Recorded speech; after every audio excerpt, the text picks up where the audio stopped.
Hi అండి. అందరికీ నమస్కారం. Welcome back to my channel. ఈ వీడియోలో ప్రభుత్వంపై ఉద్యోగులు ఫైర్ అండి. మరో ఉద్యోగుల ఉద్యమం పీఆర్సీ, డీఏ, హెచ్ఆర్ఏ కోసం పూర్తి సమాచారం అయితే వీడియోలో తెలుసుకుందాం. వీడియోని ఎక్కడే కానీ స్కిప్ చేయకుండా ఎండ్ వరకు చూడండి. అప్పుడే ఇన్ఫర్మేషన్ పూర్తిగా అర్థమవుతుంది. వీడియో చూస్తున్న ప్రతి ఒక్కరు వీడియోకి లైక్ చేయండి ఫ్రెండ్స్. ఈ వీడియోతోటి ఉద్యోగ పెన్షన్ మిత్రులతో అయితే షేర్ చేయండి. కొత్తగా మన ఛానల్ చూస్తున్న వారు సబ్స్క్రైబ్ చేసుకున్నట్లయితే వెంటనే మన ఛానల్‌ని సబ్స్క్రైబ్ చేసుకోండి. సో, దీని ద్వారా నేను చేసే లేటెస్ట్ వీడియోస్ అన్నీ మీ వరకు రీచ్ అవుతాయి. ఇక ఆలస్యం చేయకుండా వివరాల్లోకైతే వెళ్ళిపోదాము. విశ్వవిద్యాలయాల ఉద్యోగుల ఆందోళన, హెచ్ఆర్ఏ, డీఏ కోసం పోరుబాట. రాష్ట్రంలో ప్రభుత్వ ఉద్యోగుల ఆందోళన తారస్థాయికి చేరుకుంది. ఇప్పటికే సాధారణ ప్రభుత్వ ఉద్యోగులు, ఆర్టీసీ కార్మికులు నిరసన కార్యక్రమాలు చేపడుతుండగా, తాజాగా విశ్వవిద్యాలయ ఉద్యోగులు కూడా ఉద్యమ బాట పట్టారు. హెచ్ఆర్ఏ, డీఏ పెండింగ్ చెల్లింపులు, కనీస వేతన అమలు, ఉద్యోగ భద్రత వంటి ప్రధాన డిమాండ్లతో వారు నిరసన చేపడుతున్నారు. యూనివర్సిటీ ఉద్యోగుల డిమాండ్లు, పెండింగ్ డీఏ చెల్లింపులు. విశ్వవిద్యాలయ ఉద్యోగులకు గతంలో పెండింగ్‌లో ఉన్నటువంటి డీఎన్ఎస్ అలవెన్స్ ఇప్పటివరకు విడుదల కాలేదు. ప్రతి నెల జీతంలో డీఏ భాగం ఎక్కువగా ఉండటం వల్ల దీని చెల్లింపులు ఆలస్యం కావడంతో ఉద్యోగులపై ఆర్థిక భారం పడుతోంది.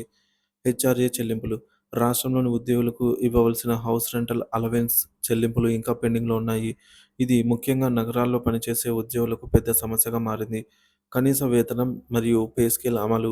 కాంట్రాక్టు అధ్యాపకులకు కనీస వేతనం, డీఏ, హెచ్ఆర్ఏతో కూడిన స్కేల్ అమలు చేయాలని డిమాండ్ చేశారు.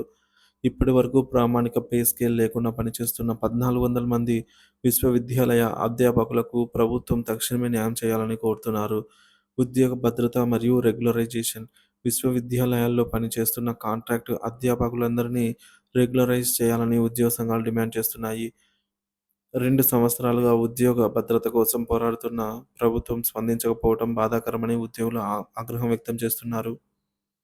ఉస్మానియా యూనివర్సిటీలో బైక్ ర్యాలీ, నిరసన దీక్ష. హైదరాబాద్‌లోని ఉస్మానియా యూనివర్సిటీలో ఈ ఎస్సీసీ గేట్ నుంచి ఆర్ట్స్ కాలేజీ వరకు బైక్ ర్యాలీ నిర్వహించారు. అనంతరం ఆర్ట్స్ కాలేజీ వద్ద జరిగిన సమావేశంలో ఉద్యోగులు తమ అసంతృప్తి వ్యక్తం చేశారు. కాంట్రాక్టు అధ్యాపక సంఘం నాయకులు మాట్లాడుతూ, రాష్ట్రంలోని అన్ని విశ్వవిద్యాలయాల్లో పనిచేస్తున్న 1,400 మంది అధ్యాపకులకు కనీస వేతనం, డీఏ, హెచ్ఆర్ఏతో కూడిన పే స్కేల్ అమలు చేయాలని డిమాండ్ చేశారు. కాంట్రాక్టు అధ్యాపకులను రెగ్యులరైజ్ చేయాలన్న హామీని ప్రస్తుత ప్రభుత్వం విస్మరించిందని విమర్శించారు. ఎన్నికల ముందు కాంగ్రెస్ పార్టీ మేనిఫెస్టోలో రెగ్యులరైజేషన్ హామీ ఇచ్చినా 14 నెలలు గడిచినా ఇప్పటివరకు అమలు చేయకపోవడం దారుణమని మండిపడ్డారు. తక్షణమే హామీ మేరకు రెగ్యులరైజ్ చేయాలని, లేకపోతే రాష్ట్ర వ్యాప్తంగా ఉద్యమాన్ని ప్రారంభిస్తామని హెచ్చరించారు. ప్రభుత్వానికి ఉద్యోగ సంఘాల గట్టి హెచ్చరిక. ఉద్యోగ సంఘాల నేతలు విశ్వవిద్యాలయ ఉద్యోగులకు డిమాండ్లను తక్షణమే పరిష్కరించమని లేకపోతే ఉగ్రరూపం దాలుస్తామని ప్రభుత్వాన్ని హెచ్చరించారు.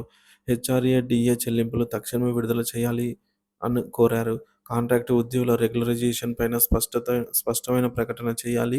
ప్రభుత్వం స్పందించకపోతే యూనివర్సిటీలను పూర్తిగా బంద్ చేసి పెద్ద ఎత్తున నిరసన చేపడతామని కూడా హెచ్చరించారు.